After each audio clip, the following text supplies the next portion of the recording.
প্রতিভা দেবী বিধবা হওয়ার কারণে ছোট্ট ভাড়া ঘরে থাকতেন। ভাড়া ঘরে মালিকের 14 বছরের ছেলে অনিক তার প্রতি নজর দিতে শুরু করে। প্রতিভা দেবী যখন বাথরুমে যেতেন তখন বাথরুমের জানালা দিয়ে উঁকি মারে। সে দেখে প্রতিভা দেবী সম্পূর্ণ পোশাক ছাড়া অবস্থায়। এই দৃশ্য দেখার পর একদিন রাতে তার সাথে সেটা শুনলে আপনার গায়ের লোম খাড়া হয়ে যাবে। কারণ প্রতিভা দেবী একজন বিধবা মধ্যবয়সী মহিলা। সে দেখতে অনেক সুন্দরী। কলকাতার রূপনগরে একটি ছোট্ট ভাড়া করা ঘরে থাকতেন। তার স্বামী 3 বছর আগে এক মর্মান্তিক দুর্ঘটনায় মারা গিয়েছিলেন। সেই থেকে তিনি একা এই পৃথিবীতে বেঁচে থাকার লড়াই চালিয়ে যাচ্ছেন। প্রতিভা দেবী তার স্বামীর স্মৃতির সঙ্গেই কাটাচ্ছেন দিনগুলো। তার একমাত্র সম্বল ছিল তার স্বামীর রেখে যাওয়া সামান্য অর্থ, যা দিয়ে তিনি কোনো মতে দিন পার করছেন। একদিন হঠাৎ করে প্রতিভা দেবীর শরীরে কিছু অস্বাভাবিকতা দেখা দিল। তিনি বারবার বমি করছিলেন। তিনি ভাবলেন হয়তো সাধারণ পেটের সমস্যা, তাই ওষুধ খেয়ে ঠিক হয়ে যাবে। কিন্তু পরিস্থিতি দিন দিন খারাপ হচ্ছিল। তাই একদিন তিনি স্থানীয় চিকিৎসকের কাছে গেলেন। চিকিৎসক তাকে পরীক্ষা করলেন এবং রিপোর্ট দেখে হতবাক হলেন। তিনি প্রতিভা দেবীকে বললেন, আপনি মা হতে চলেছেন। আপনার গর্ভে 3 মাসের সন্তান রয়েছে। এই কথা শুনে প্রতিভা দেবীর মাথা ঘুরে গেল। তিনি ভাবতে লাগলেন, এটা কিভাবে সম্ভব? তার স্বামী তো 3 বছর আগে মারা গেছেন। তিনি তো আর কারোর সাথে সম্পর্ক করেননি। প্রতিভা দেবী চিন্তায় পড়ে গেলেন। তিনি বুঝতে পারছিলেন না কিভাবে এই পরিস্থিতির সম্মুখীন হবেন। সমাজের কথা, লোকের কথা সবই তার মাথায় ঘুরপাক খাচ্ছিল। তিনি যখন তার বাড়ি ফিরলেন তখন তিনি বাচ্চাটিকে রাখার সিদ্ধান্ত নিলেন। তিনি জানতেন এটি একটি কঠিন সিদ্ধান্ত, কিন্তু তিনি তার গর্ভের সন্তানের প্রতি দায়িত্ব পালন করতে চান। রূপনগরের বাসিন্দা রণজিৎ এবং তার পরিবার। রণজিতের স্ত্রী কুসুম এবং তার ছেলে অনিক। অনিক বয়সে 14 বছর, একটি জিদ্দি ও নটখট ছেলে। একদিন অনিক তার বন্ধুদের সাথে ক্রিকেট খেলছিল। খেলার সময় তার বলটি গিয়ে তার চাচার বাড়িতে পড়ে। বলটি আনতে গিয়ে অনিক তার চাচা এবং চাচিকে আপত্তিকর অবস্থায় দেখতে পায়।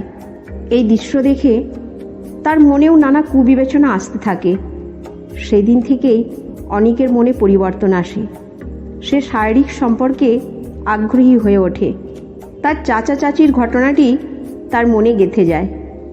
তখন থেকে সে তার চারপাশের প্রতিটি মহিলার প্রতি সন্দেহজনক নজরে তাকাতে শুরু করে। একদিন অনেক শুনতে পায় যে তার বাড়িতে একটি নতুন ভাড়াটিয়া এসেছেন, প্রতিভা দেবী। সে জানে যে প্রতিভা দেবী একজন বিধবা। এই তথ্য তার মনে কৌতূহল জাগায়। সে প্রতিভা দেবীর প্রতি নজর দিতে শুরু করে। প্রতিভা দেবী যখনই বাইরে যেতেন অনিক তার পেছনে পেছনে যেত।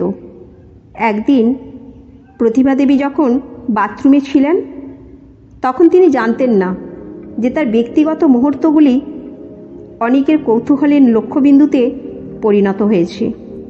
অনিক প্রতিভা দেবীর প্রতি তার গভীর আকর্ষণের কারণে বাথরুমের জানালা দিয়ে উঁকি মারে। সে দেখে প্রতিভা দেবী সম্পূর্ণ পোশাক ছাড়া অবস্থায়। এই দৃশ্য দেখে তার মনের গোপন বাসনা আরও বেড়ে যায়। এরপর থেকে প্রতিদিনই অনিক প্রতিভা দেবীর আশেপাশে ঘোরাঘুরি করতে থাকে এবং সুযোগ খুঁজতে থাকে কিভাবে তার আরও কাছাকাছি যাওয়া যায়। একদিন প্রতিভা দেবী হঠাৎ অসুস্থ হয়ে পড়েন। তিনি খুব দুর্বল অনুভব করছিলেন এবং কারো সাহায্য প্রয়োজন ছিল। তার মনে হলো অনিককে ডেকে পাঠালে হয়তো সে তাকে সাহায্য করতে পারবে। অনিক তার মায়ের নির্দেশে প্রতিভা দেবীর সাহায্যে এগিয়ে আসে। প্রতিভা দেবী তাকে খুব স্নেহ করতে থাকেন। তার মধ্যে একটি মাতৃস্নেহ জাগ্রত হয় এবং অনিককে নিজের সন্তানের মতোই ভালোবাসা শুরু করেন। অনিক ও প্রতিভা দেবীর প্রতি তার সম্মান ও ভালোবাসা দেখাতে থাকে, কিন্তু তার মনের গোপন বাসনাগুলি ক্রমেই বাড়তে থাকে। অনিক প্রতিভা দেবীর প্রতি তার আকর্ষণ প্রকাশ করার জন্য সুযোগ খুঁজতে থাকে। এক রাতে যখন প্রতিভা দেবী গভীর ঘুমে আচ্ছন্ন ছিলেন, অনিক সাহস করে তার ঘরে ঢুকে যায়। সে ধীরে ধীরে প্রতিভা দেবীর গায়ে হাত রাখে এবং তার শরীরের প্রতি লালসা দেখায়। প্রতিভা দেবী গভীর ঘুমে থাকায় প্রথমে কিছু বুঝতে পারেনি, কিন্তু হঠাৎ তার ঘুম ভেঙে যায় এবং তিনি অনিককে তার গায়ে হাত রাখতে দেখে চিৎকার করে ওঠেন। এই চিৎকারে পুরো বাড়ি জেগে ওঠে। প্রতিভা দেবীর চিৎকার শুনে সবাই দৌড়ে আসে এবং অনিকের বাবা মা তাদের ছেলে একটি আপত্তিকর অবস্থায় দেখতে পান। প্রতিভা দেবী তৎক্ষণাৎ সবাইকে জানান যে অনিক তাকে উত্ত্যক্ত করছে। এই কথা শুনে সবাই হতবাক হয়ে যায়। অনিকের বাবা মা তাকে তিরস্কার করেন এবং পুরো পরিস্থিতি নিয়ে চিন্তিত হয়ে পড়েন। প্রতিভা দেবী কান্নায় ভেঙে পড়েন এবং অনিকের মা তাকে সান্ত্বনা দেওয়ার চেষ্টা করেন। পরবর্তী কয়েকদিন প্রতিভা দেবী এবং অনিকের পরিবারের অস্বস্তিকর পরিস্থিতি তৈরি হয়। অনিক তার ভুল বুঝতে পারে এবং প্রতিভা দেবীর কাছে ক্ষমা চায়। সে প্রতিশ্রুতি দেন যে সে আর কখনো এমন কিছু করবে না যা কারো অনুভূতিতে আঘাত করবে। অনিকের বাবা মা তাকে কঠোরভাবে শাসন করেন এবং তার পরিবর্তন নিশ্চিত করতে উদ্যোগ নেন।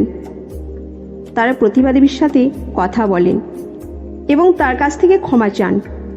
অবশেষে প্রতিভা দেবীর সিদ্ধান্ত নেন যে তিনি নতুন একটি জীবন শুরু করবেন। তিনি তার অতীতকে পিছনে ফেলে অন্য জায়গায় চলে যান, যেখানে তিনি শান্তি ও সম্মানের সাথে বসবাস করতে পারেন।